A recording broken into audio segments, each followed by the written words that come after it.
So Coming Full Circle is a new micro-learning series intended to look at youth justice issues from 4 vantage points: research, lived experience, practice, and policy. At YJI, we do believe that true expertise is holistic and it should be inclusive. So we're very, very grateful for the opportunity to learn from each of you who are part of this incredible semicircle, full circle. We appreciate in advance the insights that you're going to share with us. And I would be remiss if I didn't give due credit to our wonderful La-Meik Taylor,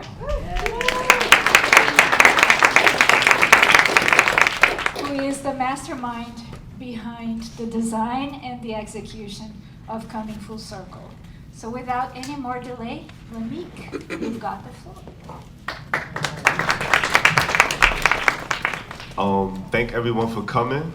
I'll start with an introduction. My name is La-Meik Taylor. I am a Senior Technical Assistance and Training Specialist here at the New York State Youth Justice Institute, and I will be the moderator for today, but I will allow our amazing, superpowered, dope panelists share who they are. Hi, I'm Lisa Good. I am the founder and director of Urban Grief. Peace and blessings. I'm Jeannette Bocanegra, Executive Director with Justice for Families. Good afternoon, Rashida Cartwright-Thigpen. I'm the executive director for the Office of the Ombudsman with the Office of Children and Family Services. Peace and Human Justice. My name is Dr. Unique Starks. I'm the Director of Community Restorative Justice Initiatives at the Kings County District Attorney's Office.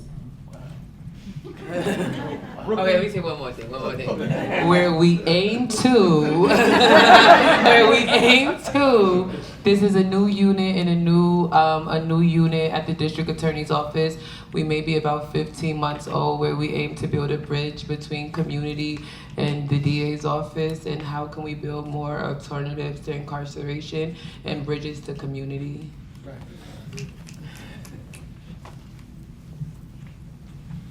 So today's panel will focus on family incarceration, an extremely important topic because oftentimes when we hear about incarceration, we only hear how it impacts the individuals who are incarcerated, right?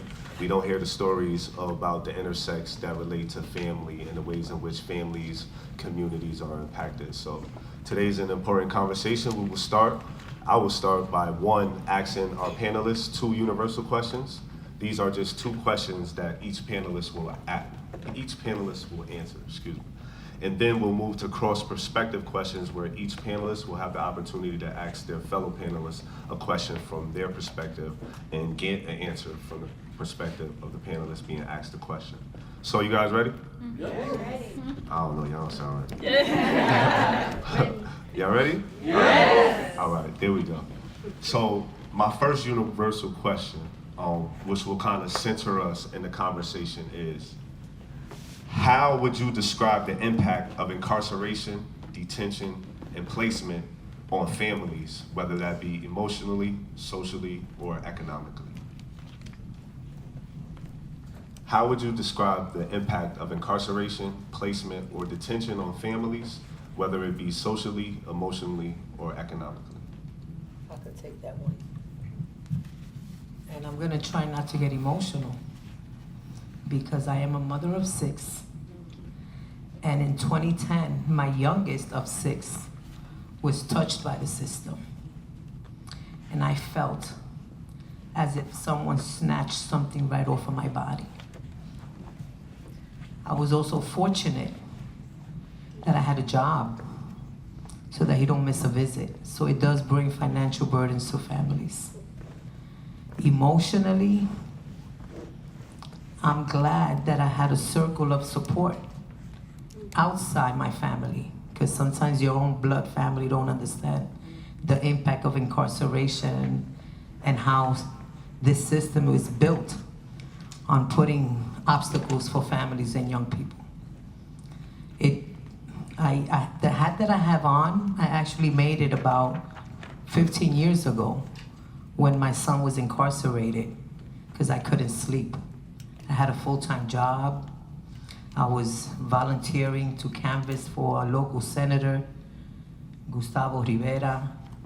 And then at night, after 12, I go home and I started knitting because I couldn't sleep. Someone had my son and I didn't know what was happening. So financially, it burdens families. Emotionally, it destroys our mental well-being. And socially, we can isolate ourselves because there's a stigma that if you have a child or a loved one incarcerated, you must be a horrible parent. I mean, I couldn't go on with much of what it does to families, but the narrative that has been shared about who we are, that's not the reality. We love our children very much. We want to be involved in anything that has to do with our children. Parenting doesn't come with a manual. None of my children were attached to a manual. I had to learn as they grew. But if I knew that the system that snatched them away from me was going to destroy him, my family, and my community, I would have done a better job than what the system did. And I wanted just to add to that. I think that families carry an unspoken grief that's speaking out today. And when we sideline families that are impacted by this process, we can't claim to be youth-centered. We can't claim to be family-centered when they're not even a part of the solutions. They're not even at the table. And so, just to add, I wanted to add to that. I also think that when families are impacted, and you spoke to it already, families pay the price to stay connected to the people that are held, or their children, or if it's a loved one. They pay the price, and it almost becomes an emotional labor that they're not getting paid for. Because they have to be the advocate, they have to go to the visits, they have to navigate through the bureaucracy, they have to do so many hoops, and they're not getting paid to do it. And so it becomes an emotional labor that's unpaid, and that's unfortunate. And so I want to mention that send you my love, and also Rashida, struggling because I feel your pain every day doing this work. So I'm a social worker throughout New York City. I've been a social worker since 2018, but I've been doing this work since 2010 all throughout New York City. So I've worked with hundreds and hundreds of people throughout their lifespan. And I think for me, when I think of families, it's one mom in particular, Miss Shawana, and I asked, can I say her name? She would go to court and offer to take her son's sentence. She often would say she's depressed, she can't leave her home. She was crying and she had other children, and she would name that I'm too debilitated to take care of my other children because my oldest son is gone. So there was a pain I feel for mothers, that there's outside, mothers and fathers and caretakers, there's an outside pressure when you're raising your children that you can't always be responsible for, and they're people. So they're gonna make decisions that don't always align with society norms. And I struggle when we're pulling people out of communities. And for me, with parents, it's something I've seen financially is, if you have a young child in your house and they're helping to pay the light bill, or they're helping to pay the phone bill, and then they become incarcerated, the family is further in risk. And then when the young person or the person is incarcerated, thinking about visits, thinking about phone calls, thinking about thinking about food, thinking about commissary, thinking about all these things. It costs over $5,000 annually to actively support someone that's incarcerated in the right way. And if I'm already impoverished, and if I'm already struggling, how do I have the money to do this? So, and I think also socially, the loss of connection and connecting to others, that's like for mothers and for the people that's inside. A young person growing up inside a cage, what does that mean? And Ms. Jeannette, I feel your pain. I've worked with hundreds of parents and mothers in particular, and over again when they come to court, they want to know what's going on with my child, what's going on with my child. And I think Miss Shawana sticks out, Miss Monet sticks out to me because she would go to court. Can I please go to jail for my son? Can I please go to jail for my son? Can I please go to jail for my son? And they would tell her, like, this isn't how it works. So it's just the pain that I would see parents go through. And it's like, your children are also people and they have to be responsible for themselves. But how did we balance, like, people, but also the fact that you can't give up on your child? Can I also share, there's a domino effect when there's a loved one in a home that's incarcerated. It triggers to the rest of the family. If there's a younger child in the home, right, we're not meeting that emotional support, and you better believe there's another system that's gonna knock on your door, child welfare, to make sure that if there's one that's locked up and giving you problems, that the second one, the younger one, is not gonna go through the same issues. So child welfare gets involved. But one of the things that I also want to share is that when you get to understand the family, right? The family wants to be helpful. I speak two languages. When I was that parent in court, I couldn't understand anything, right? It becomes a blur. You asking for help. And though things have shifted on how we look at young people, but when parents go to court, they actually rather do the time because they don't understand what's happening, right? So our role is to shift how young people are looked at and strengthen their families, right? By supporting young people. How do you do that? By listening to young people. I couldn't understand, right? I heard from young people from inside, and it made me feel fearful as a parent because now I have no resources. So all of you touched on it. I think for me, the thing that stands out is the trauma and the grief. In the work that I do, it's primarily with victims, people who have been harmed. But when it comes to parents, mothers impacted, when their child has been arrested, if I didn't know that the reason that they were contacting me was because their child had been arrested, the reactions and the responses are the same as if their child was dead. It's visceral, the same fears around safety, concerns about social networks and how they'll be treated,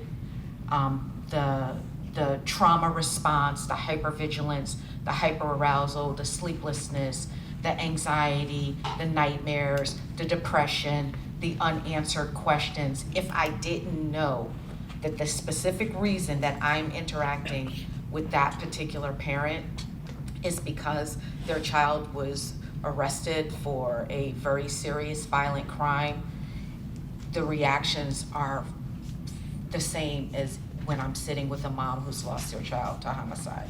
And I know that that's hard for people to hear because there's a hierarchy, so to speak, but really there isn't, but there is. And so I would say the trauma, the grief, the loss, the disenfranchised nature of the loss, the long-term and enduring chronic nature of the loss, and so I would say the trauma and the grief and all of the things that come with that, the social impact, the economic impact, the impact on the other parts of the family. Thank you all for sharing those amazing insights. So as we heard, there are various impacts that incarceration has on families, communities. Some impacts are widely known, other impacts do need more exploration and research and conversation around. So this is reasons why we do have these panels and why these perspectives are important in conversations, because the conversations begin to broaden scope, right? They become more meaningful. We begin to understand issues more, and we are better able to build effective solutions. So in focusing, or after speaking about the impacts of incarceration, I like to shift gears a little bit and speak about some things that help people when they are impacted in these ways, right? So my next question will be, what examples of support systems or programs have helped or supported families impacted by this issue?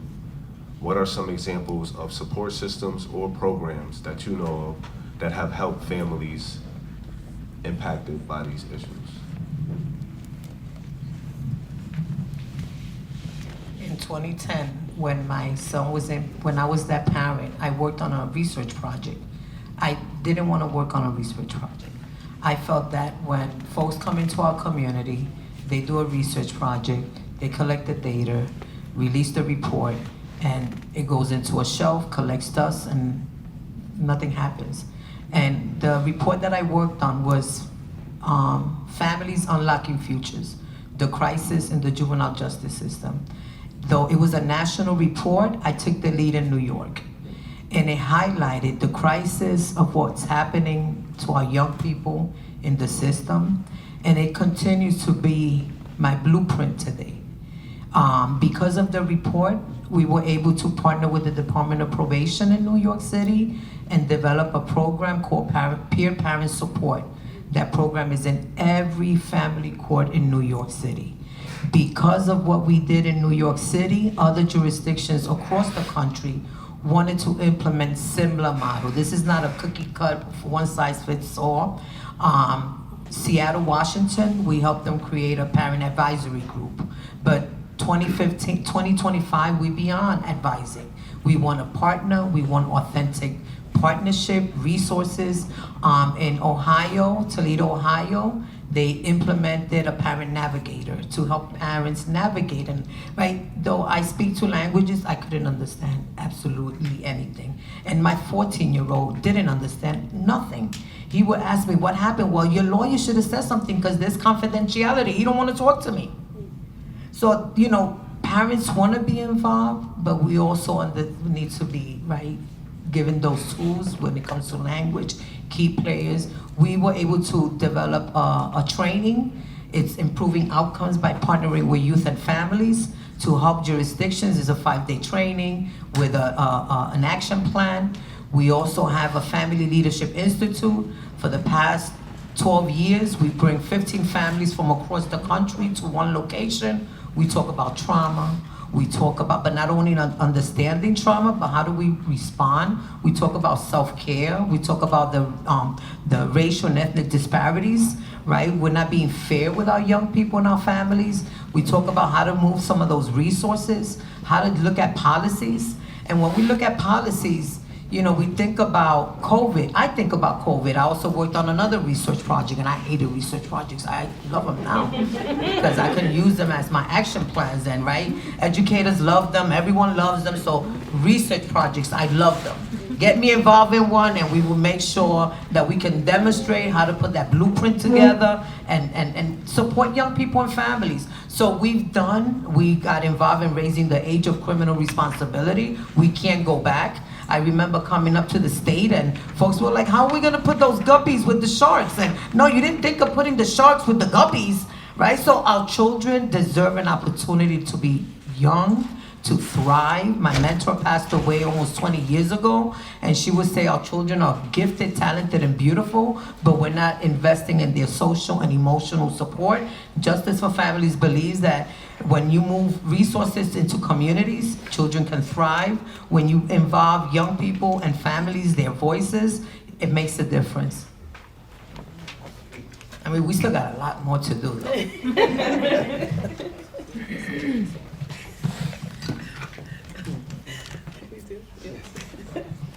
Okay, me and her have a lot of this. Me and Rashida have a lot of the same responses on our list.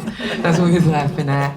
Okay, so for me, it's multiple different things. The first thing is I was formerly the director of Project Restore Bed-Stuy, where we historically when a group of people get in trouble, they like to pull them in numbers out of the community and do indictments. But I think in Brooklyn, there was an indictment with the Hoolies in the 900s. There were 6 of them, and they couldn't indict themselves out of the issue. So they held community circles in town halls, which became Project Restore Bed-Stuy.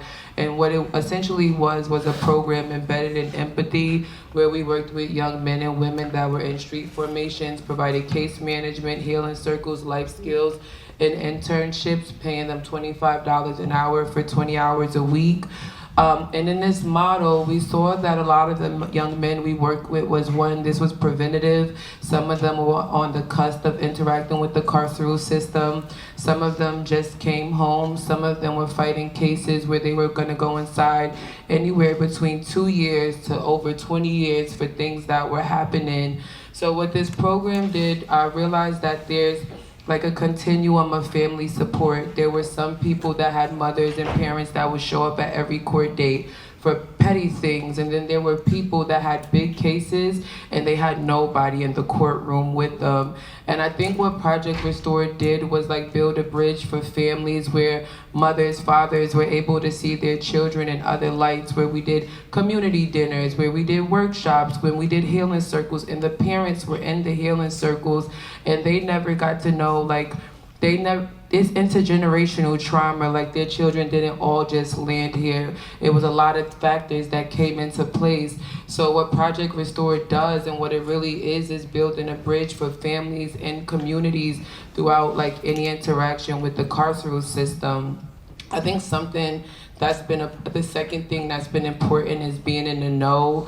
Families not knowing what's going on. So in communities, I would work with the public defenders, or work with if they had a private attorney, to ensure the family got the information that they needed to know. So let's schedule calls. Let's go to court. If they're not answering the phone for you, and your child is interacting with the carceral system, let's go to their supervisor. So really, really troubleshooting with families to ensure they had the information they needed to know and how they can support their children and loved ones. I think another thing that's important is I usually work with young men women that's in street formations. So cutting inside facilities is something that's very, very serious in well-being. So having that connection to your children, being able to have conversations and know that they're okay. And again, putting money on the phone is an issue if you have a job and you can't be on the phone during a day. So it's all these different things that I think about, and then financial instability. Like, how do we cultivate more programs where we can support families where they don't become isolated when their children are incarcerated? Because when they come home, what does recidivism look like? In my unit, we're building out a restorative process if we have anybody that's incarcerated, we follow them throughout their incarceration and give them resources. So what does it look like to help the family get to visits? What does it look like to do programming, have a therapist while they're incarcerated, but also with the family too? So building that bridge. So I think about that. And the last one I'll say is reentry and recidivism.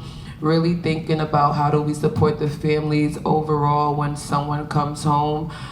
That's really, really important. My sister was incarcerated for 5 years, and my mother had to go see her inside facilities and raise her daughter. And when my sister came home, my mother and her had a lot of turmoil because of what my sister had experienced, but my mom had her own trauma too. So they had to go through family therapy, and I watched this being 10 years younger than my sister, going through family therapy, going to visit, seeing my sister incarcerated, and my sister even having children, my niece.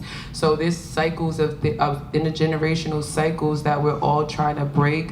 So really for me, how do we address this issue is looking at the whole picture and dissecting it, and how do we advocate and show up. And when I say we, it's me and my team, Samaya is here, the best that we can. Thank you. Just to add to what Dr. Stark said, I think, first, before serving as the Ombudsman, I had a 20-year career as a juvenile prosecutor. And a lot of people hear, oh, you're an advocate now for youth and you've prosecuted them. And what I was explaining to my amazing colleagues here was that juvenile prosecutors are very different from adult prosecutors. We have a greater responsibility. We are the gatekeepers for services. We always have to think about the best interest of that child from the time that we get the case. And so our goal is to rehabilitate that child, not to punish that child. And so I say all that to say that the best outcomes I saw was when stakeholders in the entire spectrum of a case would unite and collaborate. So I'm talking about the judges, I'm talking about the schools, I'm talking about the police departments, the parents, the families. When all of those stakeholders are at the table in the beginning, there are better outcomes for young people that end up in the system. They're less vulnerable because as Ms. Jeannette said, when a young person is arrested or in some way involved in child welfare, they become more vulnerable. On top of their race, on top of their disabilities, it makes them even more vulnerable. So even with just practices, if a school is not at the table, then they're not talking about alternatives to suspension. And they don't realize that if you suspend a kid one time, that increases their likelihood of ending up in the system ×7, right? And so if all of the stakeholders are talking before something happens, or if we're coming together as stakeholders and having strategy meetings, then they're around a particular young person, then there will be better outcomes. I've seen it. Thank you, Rashida, because we're always looking at juvenile justice to be the solution to all the issues. And I've heard probation say, well, this kid been with these folks for 15 years before they got to me. Right. And I'm supposed to, and we're working also with folks across the state here in New York on solutions, not suspension. Yeah. We want to make sure that we disrupt that from suspension to detention to incarceration pipeline. There are solutions, right? And it does take everyone to collaborate, not to point fingers, because I've sat on crossover meetings with child welfare and juvenile justice, and they're all blaming each other. I'm like, but it's the same kid. Right. You're overwhelming the family. Families are losing jobs for having to go to all these meetings, right? So there's better outcomes when we collaborate as a team, right? We have to go back to it takes a village to raise children. We can't do it alone. I agree with what's been said. I worked in addictions for about 20 years, and I started out in adolescent treatment. And in terms of diversion and options for diversion, you're absolutely right. When people come together and programs and systems come together to collaborate, that is the best form of support that people can have in terms of a safety net to prevent them from going back, to also get them the resources and services that they need. But again,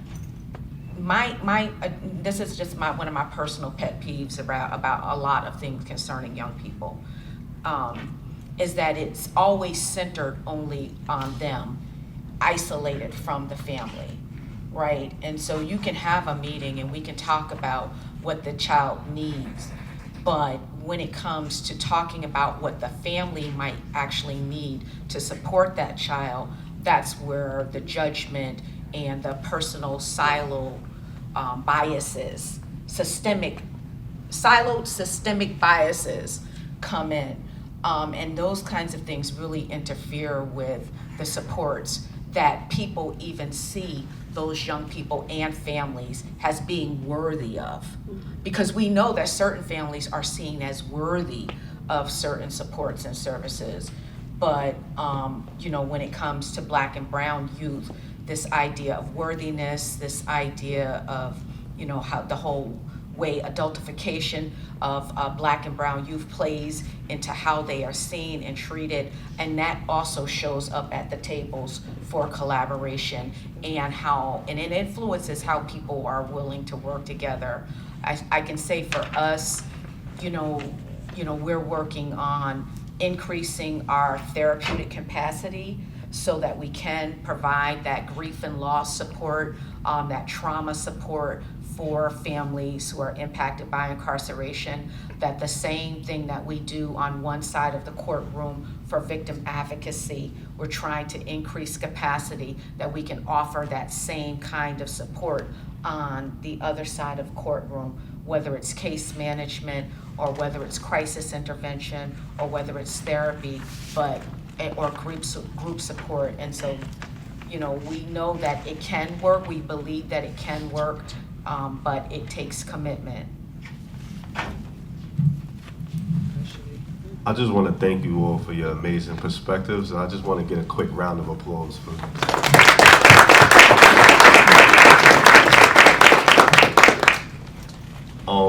Now this next session of cross-perspective questions is unique, right?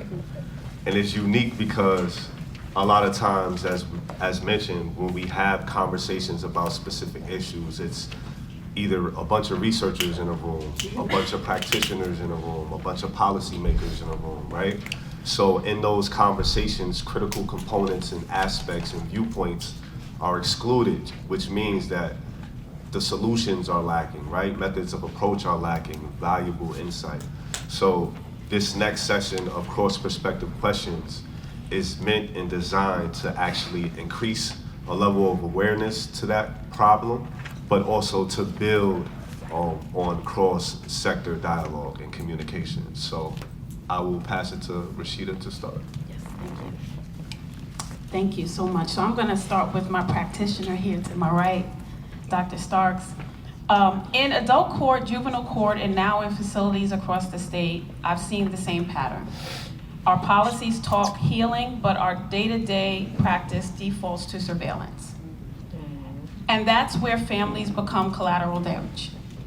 The question is, what is one surveillance-driven practice you would stop today? And what family-centered, healing-based practice would you put in its place that would actually make your values visible? I love this question. So I would get rid of the gang database.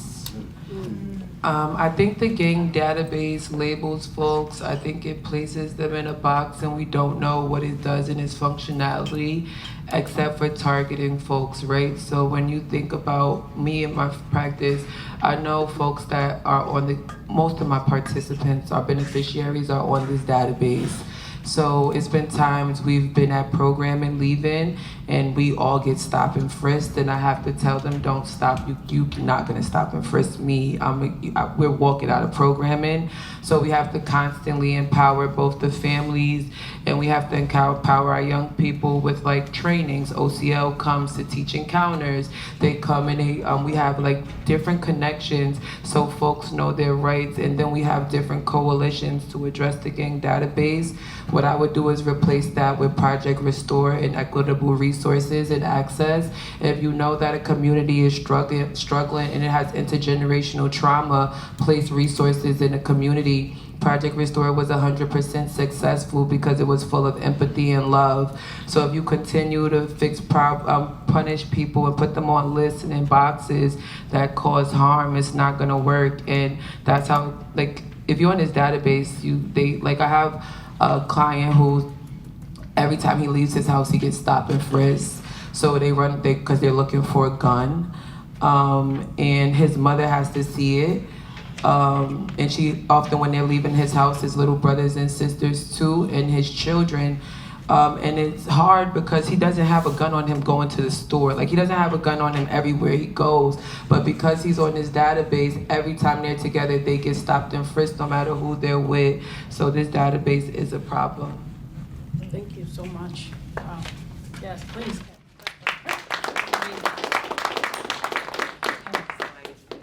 All right, the next question is for Ms. Jeannette. I've watched adults in community court, youth in family court, and young people. I meet, as an ombudsman or advocate, I see the same pattern. They wonder if someone had listened to me earlier, things would have turned out differently. The question is, what is one truth from your own journey that systems consistently ignore, but if we treated it as evidence instead of an anecdote, would immediately change how families are supported and how justice is delivered? That was a lot, but I'm gonna say that it starts with trust. And trust, and we say everything and things that we shouldn't even say. And those same words that we share are now shifted and used against families and young people.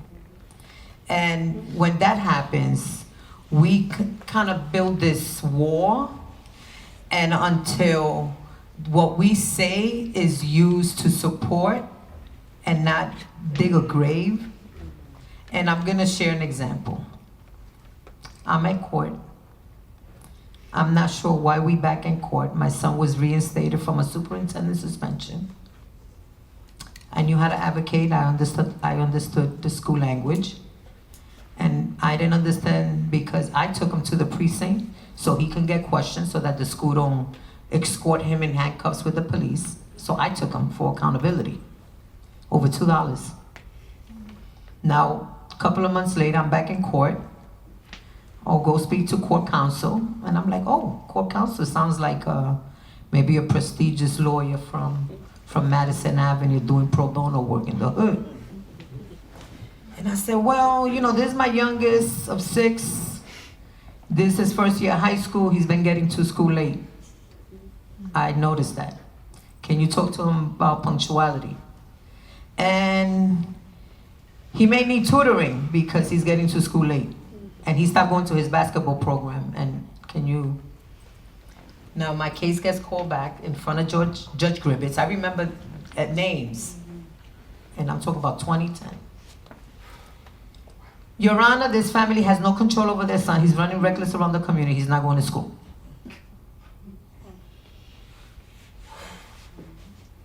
I couldn't understand that. That was kind of what I said. But I could have done it and said things differently if I knew that the place that was supposed to help me rehabilitate whatever stupid decision my son made in school, then I would have not felt the way I feel today. Trust is important. And we go to spaces and share what we need, right? We're like when we talk about trauma, we do the Wizard of Oz as an example. We say Dorothy was a foster kid, and the Tin Man was telling you, like the parent, what they needed, but we just want to drip some things and give you the resources so I can continue functioning and not get stuck when a system is surrounding me. I can go rambling all over, so I might be rambling right now, but trust is important, collaboration is key, and investing in authentic partnership and resources so that when if we do have to go to court, we know that there's gonna be a positive outcome, not my child being placed in an institution that for generations, because our family's been dealing with incarceration for generations, it doesn't continue harming the younger generation. And we're talking about things that have been going on for, I didn't think I was gonna still be advocating. I thought that when my son came home, I was done, literally. But I knew that that's when the work started. I felt like a mom nesting. I fixed his room, right? He was 14, now he's 20, he's now 6'3". When the honeymoon stage was over, I realized and I learned what trauma and breaking a home looked like. I couldn't understand. I wanted a better opportunity for my kids. I have my husband who I've been with since I was 21 years old. We're still together. Our family was broken by the system. And I'm talking about not my relationship with my husband, but my son's relationship with his siblings. Broken because they've never experienced what he did. So it does break families. I say I'm gonna ramble all over. But trust is important. And until that doesn't happen, this comes back to you. Thank you so much for that response. My last question is for our research guru on the panel. What is the one finding your field has already proven beyond debate that should be driving family-centered policy right now? And what would it look like if systems actually implemented it instead of what they're doing now? I was gonna say something else, but. Right there. Well, I think that, again, as a whole, because we dismiss the trauma and the harm that's caused by incarceration, that systemically there are many opportunities that are lost to actually show up and do meaningful work for families. I did for 9 years, wow. For 9 years, I went into the Albany County Correctional Facility, and I did trauma education with 16 to 21-year-olds for 9 years, like 2 or 3 times a month. And in doing that work, the experiences that a lot of the young people had were things that they could not publicly name. And so what I did was to give them information in language and then coach them on how to use that information in language when they encountered education, probation, their families. And in my one-on-one work with many of those young people, what I saw that over the course of their lives, that there have been many opportunities that had been missed by systems, school, counselors, even youth programs, to provide some level of support or at least acknowledgement that these things are happening for you and for your family, and how can we help? And so when I think about what systems can do, I think that it takes more than saying we're trauma informed.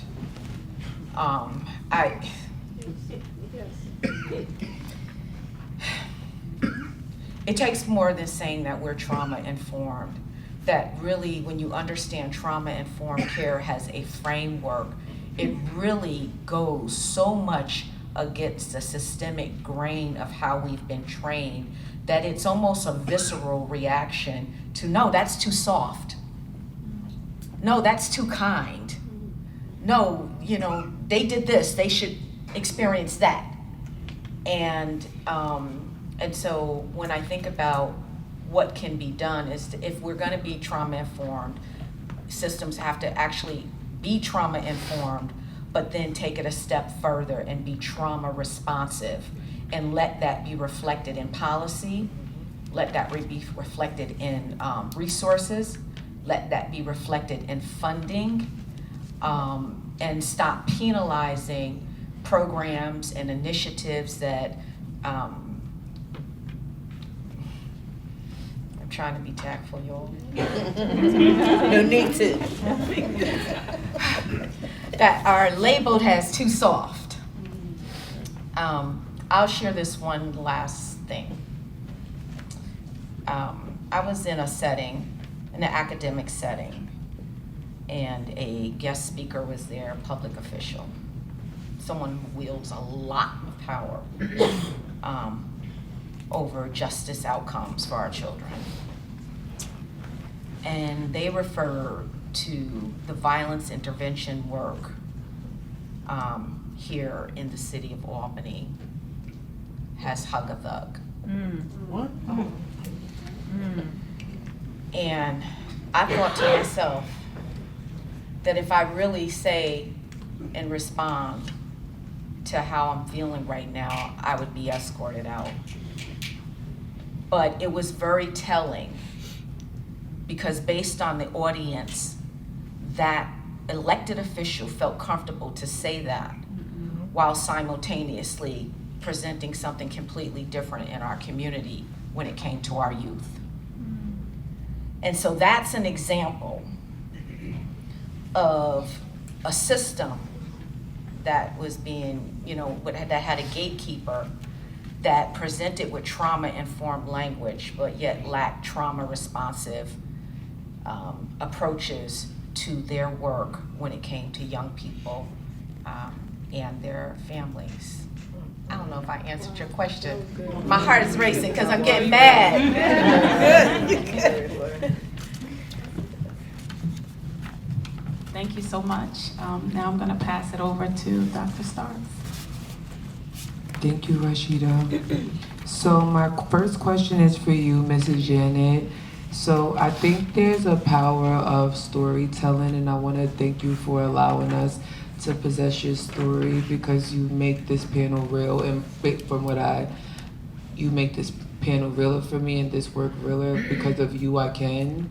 So if you don't mind, can you share a little bit with us about who you are, what you do in your story, just to ground the panel, because I think it's important to know, because you're powerful, you have a lot of strength, but it took you it took you from sitting with you and talking to you, you built your resiliency and your tenacity. So I just want to learn more about you. How'd you get here?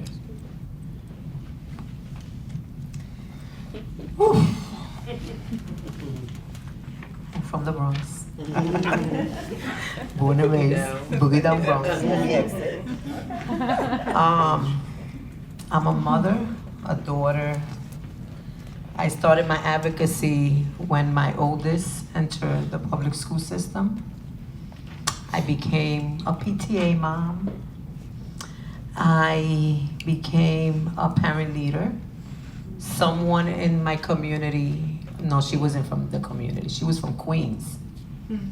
She passed away. I bring her into space every day.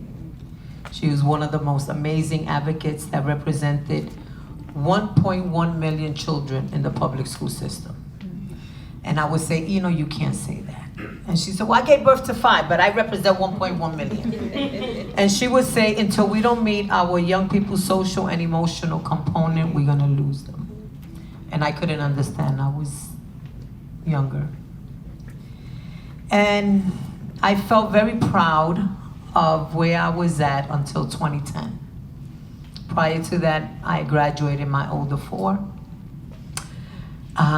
Even my 3rd child with special needs, she graduated, went to a private school paid by the Board of Ed because I was able to advocate. I felt proud because I worked with a nonprofit who was the first nonprofit to sue the Board of Ed, and that's why we have bilingual education. And just developing support for families in the public school system, helping them navigate IEPs, helping families get involved in school leadership teams, PTAs. And 2010 just kind of chewed me up and introduced me to this roller coaster ride of juvenile justice. I went to a conference because I couldn't understand, why is my son locked up for over $2?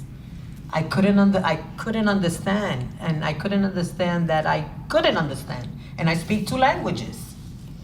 I went to a conference put together by the Society for Ethical Culture. I put on some shades, a cap. I was embarrassed. I didn't want nobody to recognize me because I worked with the schools.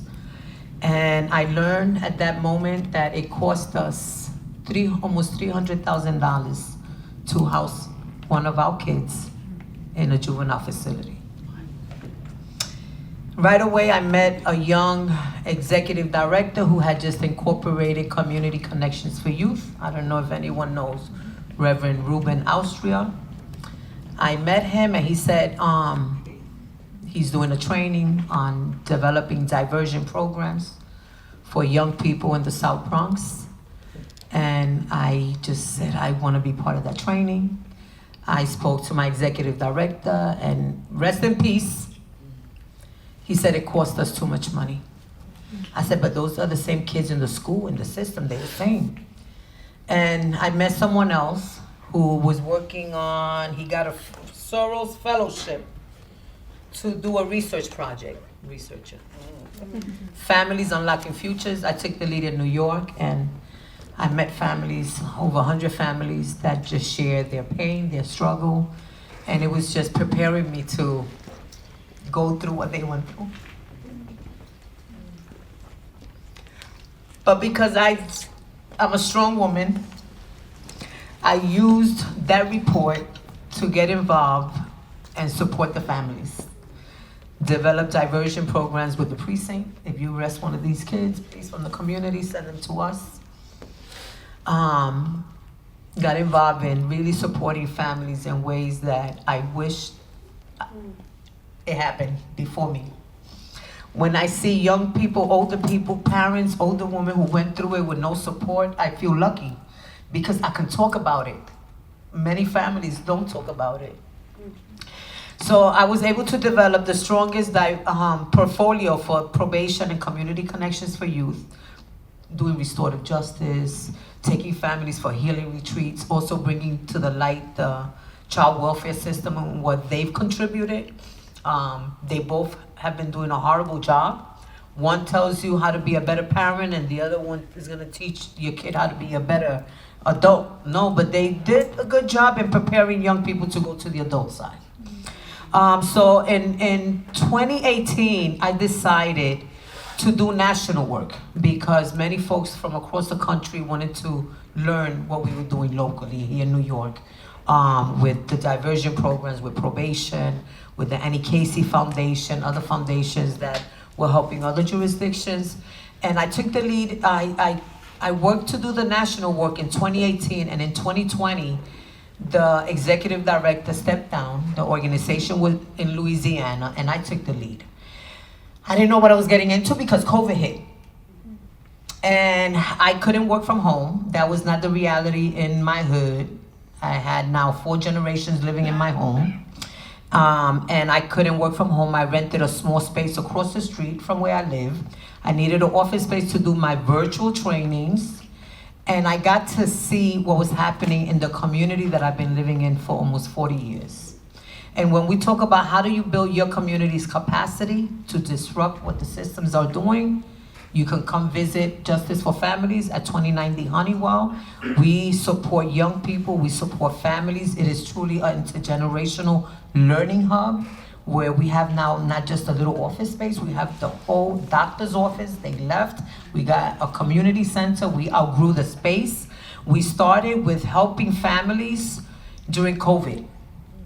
I worked on another research project. The policies went out the window when COVID hit. Everybody was being very empathetic, sympathetic, and resourceful. Now, why do we have to go backwards now? Right? Families receive resources. Young people were able to meet with probation virtually.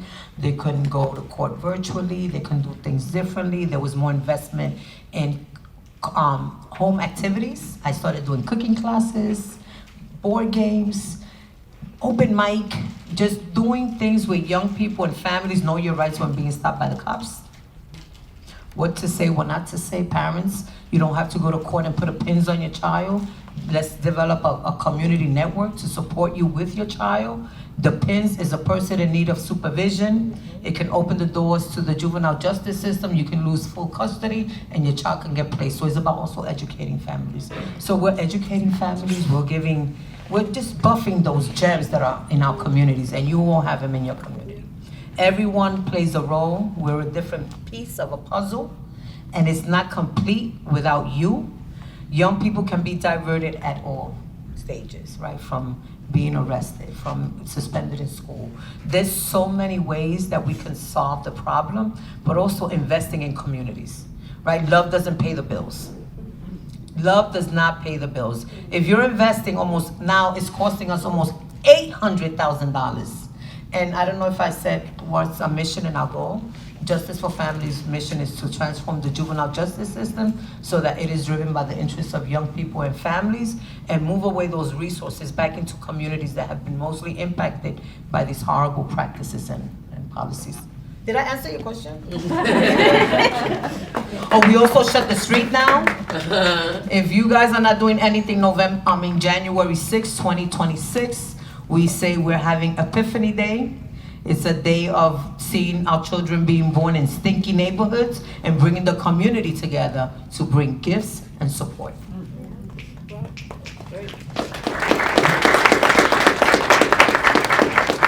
Yes. So, Mrs. Jeannette, that's beautiful. Thank you for sharing. I appreciate your tears too when you tell your story, but your strength at the end, it feels so real. Even 15 years ago, I see it and I feel it. So thank you. My next question is for you, Rashida. So, what policies do you feel? Policies do you feel support families impacted by this issue? What policies can be developed and supported? I'm hoping that you could share what's out there, but also how we can engage in this work with you. Thank you so much for the question. So I'm probably going to be repeating myself with regard to the power that is in family. So one of the things that I've seen and I've witnessed from different angles is that the families are the experts. So we can't say we do this work if youth and the families that support them, are not at the table. It's not that they're observers, they're partners. And so I'm gonna continue to emphasize that. And that's something that I fight for even as a youth advocate now, youth and family advocate now, even more than ever, because I saw the evidence as a prosecutor. I saw when families were not centered, youth voices were not centered, I saw how the outcomes happened. And so now as an ombudsman, an advocate, I'm able to, I have an understanding that some may not have, or at least the data to say that didn't work. And so family advisory councils are not just an accessory, it's a necessity, right? Youth advisory councils, required family participation in case management, standardized family orientation at admission. I could go on and on. Subsidized low-cost phone and video communication so that families can stay connected and it is not a financial burden. Family-friendly visitation policies, right? As simple as expanded hours, trauma-informed spaces, weekend availability. Like those are the sort of policies that I can proudly say I'm a part of with the Office of Children and Family Services, a part of implementing and maintaining. But we have to keep our youth and our families in the center of this. Like we understand that we have a system that wasn't necessarily built with families in mind, but we have to continue to push the needle so that they're embedded in the system. And so those are the policies I think that we need to lean on and fight for. Short answer, but. Thank you.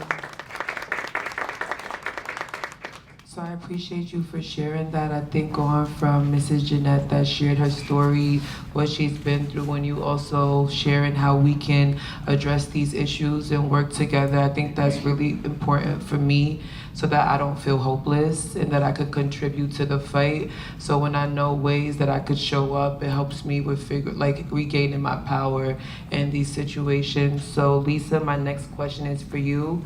Where are we, based on your expertise, where are we currently with this issue with families impacted by incarceration? How can research develop to support the families, to support families impacted by this issue? So I just want to kind of hear, what do you think, based on your expertise, and how can we show up for families more? So I did some research. And so some of the things, again, that I've been talking about is, and I think everybody has kind of mentioned it, that one of the gaps in research from an economic perspective is that we really don't have a good idea of, just how widespread, well, we got an idea of how widespread the economic impact is, but there is not really any comprehensive data on really how incarceration destabilizes families in their economics over the course of time. I mean, you can hypothesize about it based on people sharing their lived experiences, but when you throw out that number, $5,000 annually, to take care or support someone well, so there's a gap there. Also, I've kind of been talking about, just the trauma and grief part of it, but, listening to your story and hearing about the resilience aspect of it, that so much of the literature is deficit focused when it comes to families. And so, we need more research that from a lens of resilience, right? How are families adapting and coping, and putting those numbers out there and telling those stories. I think the other one is that we know that who's disproportionately impacted by the system, right? And what those families look like, right? But the race has to be more than just a variable in the data, right? It has to be contextualized, right? It's not just a variable in the data. It's the social network. It's the systems. It's all of the things. And so when you look at some of the research, there are gaps around that. That race is just a variable, but it's without context. It's without understanding of the systems. And then I guess the last one that probably is closest to my heart would be how, when things happen and families are impacted by incarceration, that it's often overlapped with victimization. And that many times within family systems and within communities, that the same people, the networks of harm, are also the networks of people being incarcerated. And there's a lot of overlap. And so there's not a lot of research that really kind of looks into that aspect of it and like integrates those two components. And I did say that was the last one, but okay. Caregivers. A colleague and a friend of mine in Boston has a program, We Are Better Together, and she started a caregiver program. Has a survivor mom who also had, lost a son, and also, had a son in prison. She found that there was not a lot of support for caregivers, but there's also not a lot of research around caregivers and what they need and how they're doing and how they're adapting and how they're adjusting. So those are just a few of some areas where there's gaps in knowledge, and where there's gaps in knowledge, there's generally going to be a gap in practice. But we know that the knowledge is there. We just have to have funded research that can do research projects.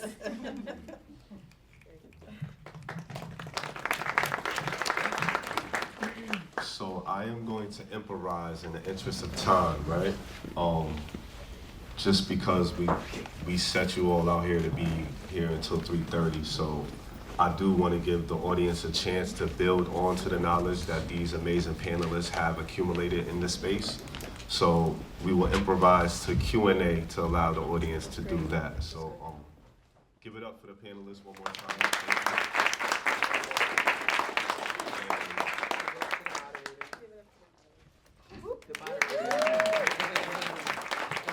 So we will move to the audience. Anybody would like to ask a question, engage these amazing panelists, please let me know. I will bring the mic to you, or we have an audience mic as well. So don't be afraid, don't be shy.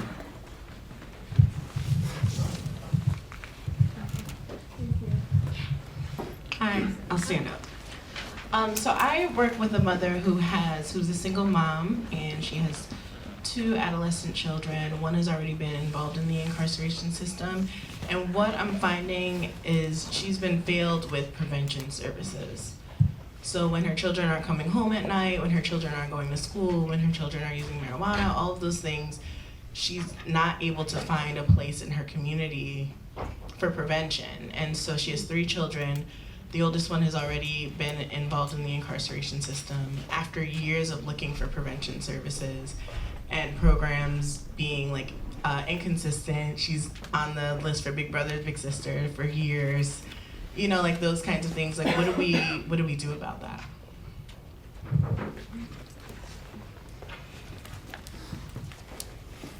That's the issue that we're having, right? That there may be organizations around, but those organizations start working like systems, Monday through Friday, 9 to 5.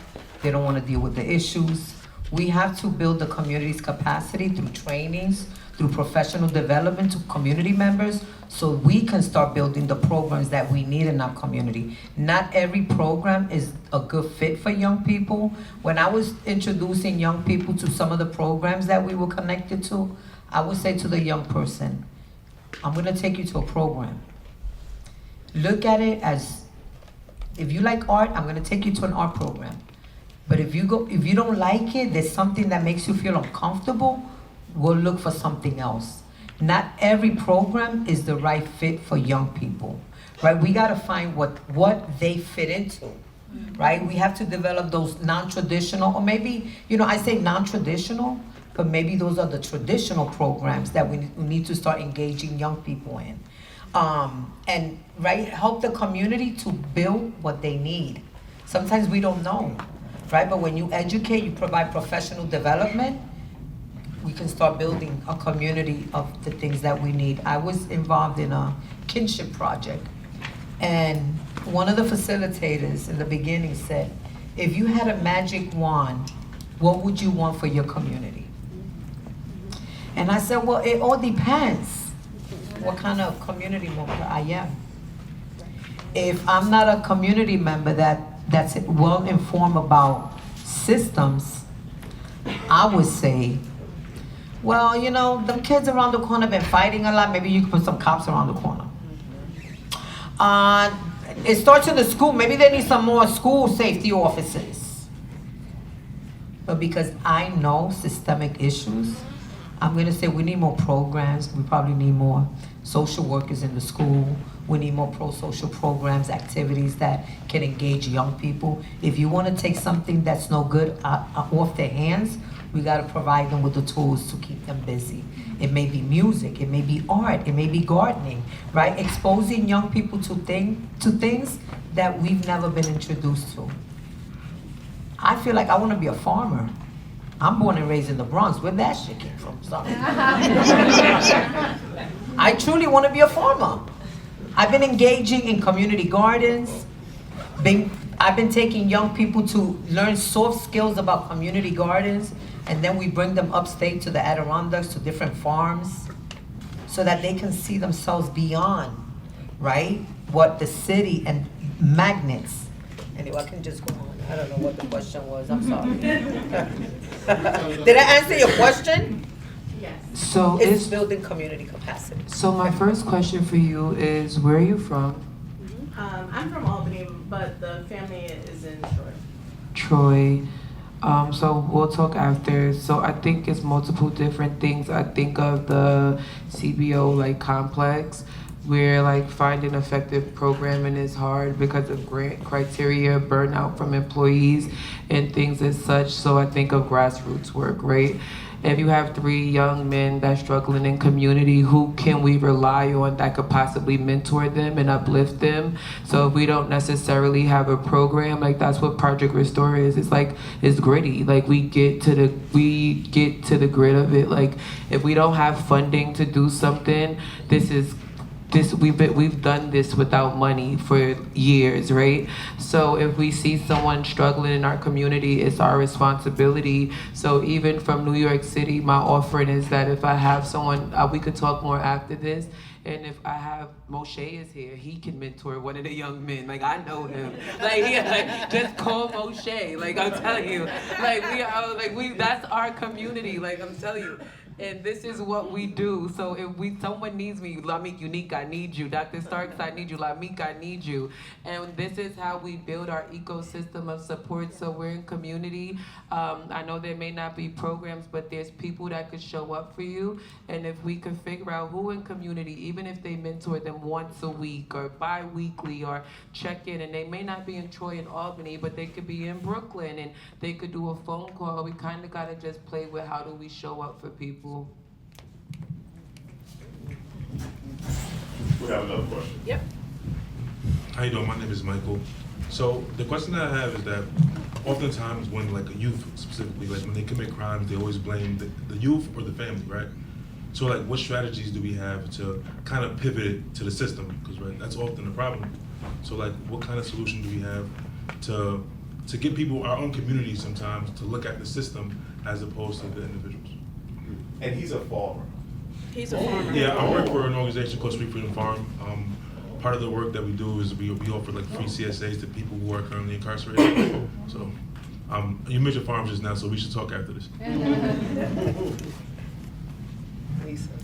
Well, I guess since I mean, I love the project Restore that you're talking about. I definitely want to learn more about that.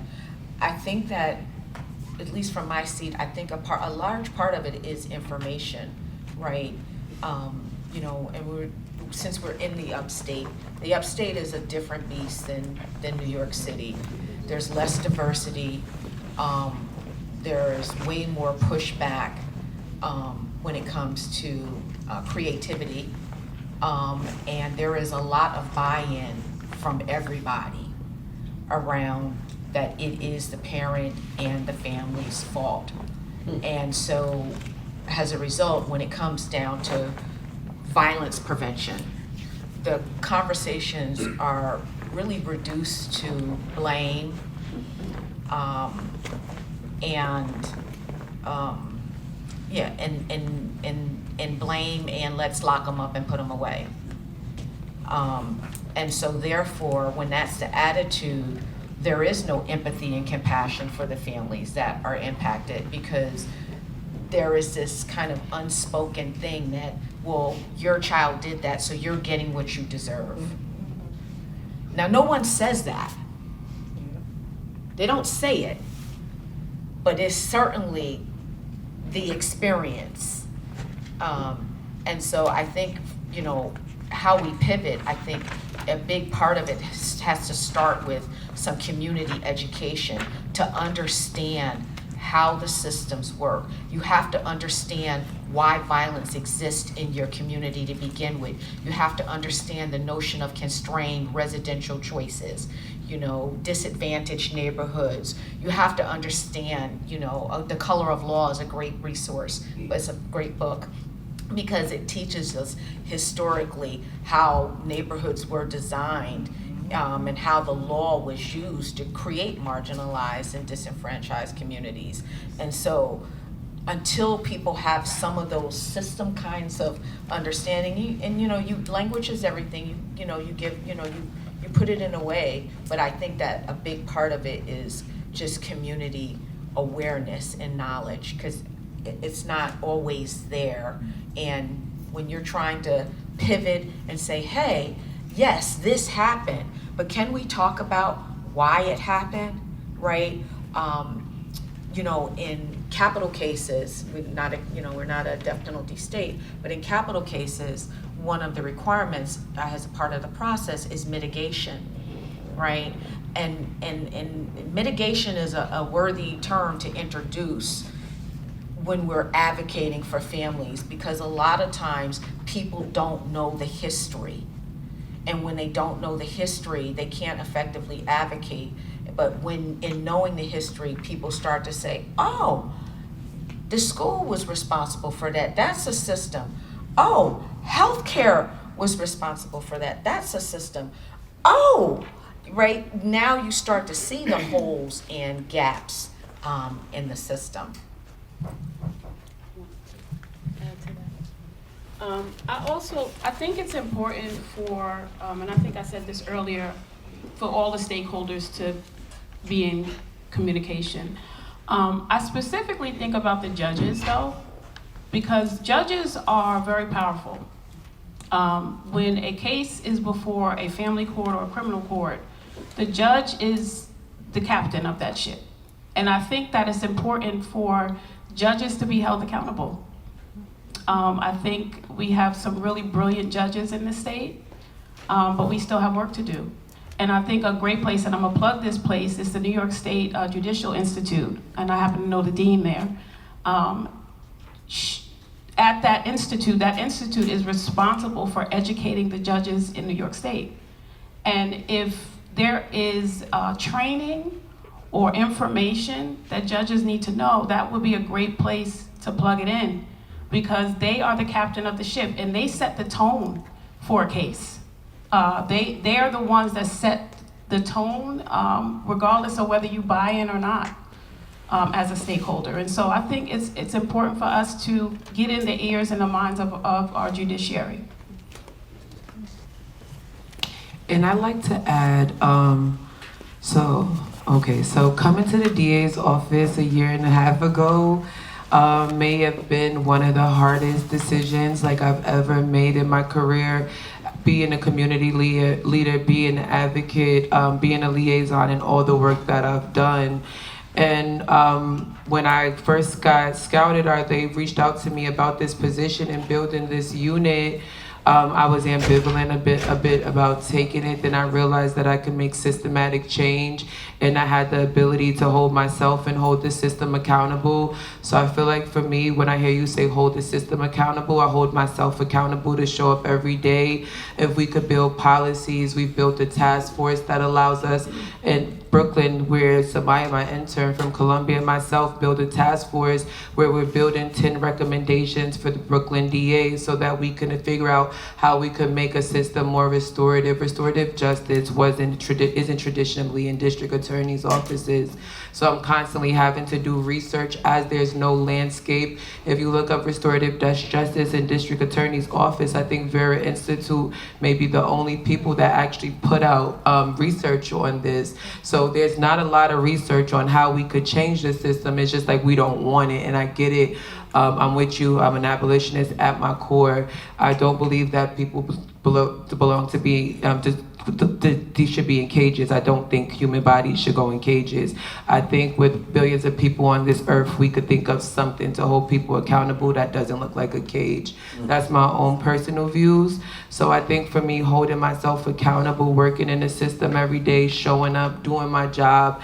I'm a social worker, so we have core values, which is social justice, dignity and worth of a person, importance of human relationships, integrity and competence. So when I come into office and I have an issue, or there's an issue in community, really showing up, applying for grants, looking for funding so that we could put it back in the community. Educating the community is really, really important, and technical assistance too, because if you don't know how to interact with the system and it's been this level of contention, how do we work together? And it's like our people are ending up here, like they're here, and if we can't communicate, if we can't work together, like when I came to the DA's office, I told everyone, you have a seat at the table with me, and I'm on the 19th floor, which is the DA's floor. We all have a seat at the table for me because I'm not the only expert, so we've been kind of just building this together. So I think it's important that the system is accountable. And when you think of Eddie Ellis and the non-traditional approach in the 7 cities, we can't hold people accountable for being born into poverty. Can I share something? And it's exactly what you're saying, right? Sometimes we have to, I had to go inside the belly of the beast, working inside the courthouse, and then going inside the courtroom in front of the judge who sentenced my son at one point. I was going into the room supporting other families, and Judge Gribbets respecting the recommendations that I will offer for families and young people. So sometimes you have to go inside the belly of the beast to be able to bring change, and also let judges know exactly, right? Showing them the data and stories about what's happening in these facilities once a young person or a loved one gets sentenced, or they're giving you the sign. I usually